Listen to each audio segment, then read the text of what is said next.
আপনি দেখছেন বিনি পয়সায় বিনোদন।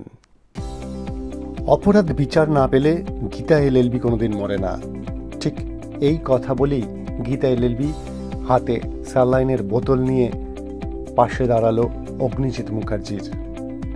সেখানে অগ্নিজিৎ মুখার্জিকে যখন ভজনমিতিরা একের পর এক মিথ্যা কথা বলে তাকে ফাঁসিয়ে দিচ্ছিল কোর্টে জজ সাহেবের সামনে, তখন বারবার করে অগ্নিজিৎ মুখার্জি বলছে, আমাকে মিথ্যাভাবে ফাঁসানো হচ্ছে, এগুলো কোনোটাই সত্যি নয়।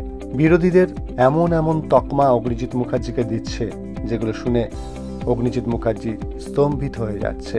সেই সময় স্বস্তিক গীতা এলএলবিকে নিয়ে ঢোকে কোর্টে, এবং সেখানে কোর্টে ঢোকার পর গীতা এলএলবি সকলকে চমকে দিয়ে বলে, আমাকে কোর্টে না আসতে দেওয়ার জন্য বিরোধীরা আমাকে অত্যাচার করেছে, তবু আমি এসছি, তার কারণ সত্যের জয় চাই আমি।